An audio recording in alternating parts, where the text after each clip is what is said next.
Greetings, all. So, today we're going to be talking about how Great Britain maintains its control over the 13 colonies.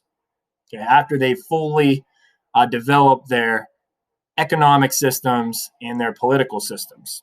Okay, so we're going to get really into the relationship that Britain and the colonies are going to have economically as well as politically. Okay, so by 1733, we know Great Britain had 13 colonies in North America, right? Those 6 settlements that we were just discussing a couple of weeks ago, they evolved into the 13 colonies as we know them. Okay, and Great Britain is going to change its name from England to Great Britain because of the fact that they are now own colonies all over the world, not only in North America, but also Asia and Africa and Australia even. Okay, they're going to refer to themselves as the Great British Empire. Okay, and important to take into account all these colonies that Britain has all over the world at this point in the 1700s are making it a lot of money. Okay, so it's making it more powerful as well, because we know wealth oftentimes leads to a country being more powerful, okay, in the world. And Great Britain certainly had a lot of power during this time, and the country's government knew that holding on to these colonies would only lead to it making more money, leading it to it becoming more powerful. So Great Britain is going to come up with an effective system in maintaining its power over all of its colonies, especially the 13 we're going to be discussing today in North America. So many people are going to come over to the colonies for religious freedom, like the Quakers, the Puritans, and the Pilgrims. We talked about those groups, why they come over. And a lot of them are going to come over for their economic freedom, like the debtors in Georgia, or they're going to come over for economic opportunities. That's why a lot of colonists are going to move into the southern part of the 13 colonies, so they could grow those cash crops on those big plantations and make a lot of money doing that. Okay. However, they're not really, all those colonists are not really going to be free from Great Britain's control. So Great Britain is going to let people throughout the colonies believe in whatever religion that they want to believe in, give them the right to religious freedom. And there are going to be a lot of opportunities that the colonists are going to have to make money and specialize in certain things like growing cash crops or shipbuilding in the New England region or raising livestock in the Mid-Atlantic region. But they're not completely economically free from Great Britain either. Okay, so Great Britain is, for instance, only going to allow the colonies to trade their goods to Great Britain. So the colonists, like for instance, a southern plantation owner who grows tobacco, is only going to be allowed to sell his tobacco to Great Britain, not to France, not to Spain, even though France and Spain may be paying or willing to pay more for that tobacco. That plantation owner in Virginia, we'll say, is only going to be able to sell their tobacco to Great Britain. That's one of the policies that Britain made the colonies follow that made them not completely economically free from Great Britain. Okay? So Great Britain's going to control who they trade to, like we just said. Great Britain is going to create laws for the colonists to follow, and colonists aren't going to have much say on what these laws are or who creates them, right? The king is going to create a lot of the laws for the colonists to follow, along with the British Parliament. So that's a group of government officials that citizens living over in Great Britain elect, but the colonists don't get to elect them. So those people are going to pass laws for the colonists to follow. Okay? You can see why some colonists may not like that system, right? A lot of colonists would like to elect their own representatives to create laws for them to follow instead of people living the whole way across the Atlantic Ocean from them, like the members of British Parliament and the King of Britain.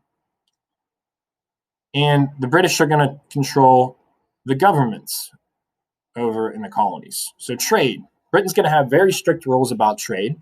Colonies were only allowed to trade with Great Britain and other areas controlled by Great Britain.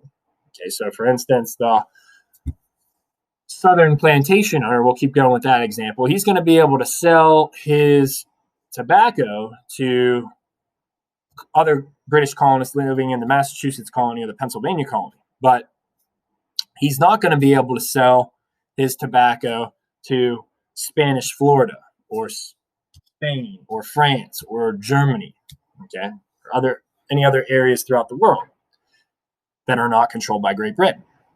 Okay. The colonists are only allowed to trade with areas controlled by Great Britain. So if you're a business owner, you need to ask yourself, would you like that limitation from Great Britain? That you're only allowed to sell your products to British-controlled territories. Okay, a lot of them did not like that at the time. So colonists are going to trade raw materials, a lot of the raw materials, like their tobacco, their cotton, their indigo, their rice, their sugarcane, for British goods like tea, paper, and glass, so manufactured British goods. Okay? That's going to be the routine trade. So you see a lot of the raw materials coming over from the colonies, the mid-Atlantic region and the southern region especially, and then they're transported over to Britain, where they're manufactured into goods. So cotton's, for instance, manufactured into clothing. Then it's sold back to the colonies. Okay, sometimes wood gets chopped down from trees in the colonies, and then it gets transported over to Britain and turned into furniture that is then bought by the colonies. Okay? And then you see this relationship of British slave traders going down and either buying slaves from slave traders in Africa or capturing slaves and then selling them throughout the colonies. Okay.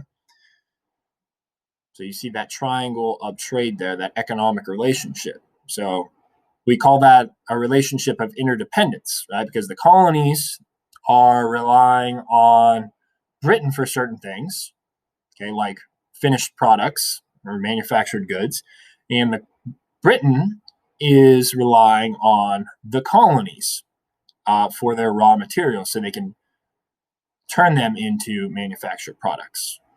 And then once they're finished products, Britain is going to sell them back to the colonies. Okay, so they're relying on the colonies to make money. Okay? And remember, the colonies can't buy goods from other countries. They're only allowed to buy goods from Britain or other British-controlled territories. And like I said, a lot of those slaves are going to be captured in Africa by British slave traders and other European slave traders, and they're going to be sold to oftentimes the Southerners to work on the Southern plantations. Okay? So colonists are going to have to obey British laws. They're not going to agree with a lot of the British laws, but they're not going to have any power in their creation. Okay? They're not going to get to vote for or against these laws. All right? They don't have any representation over in the British Parliament. Like I was saying earlier,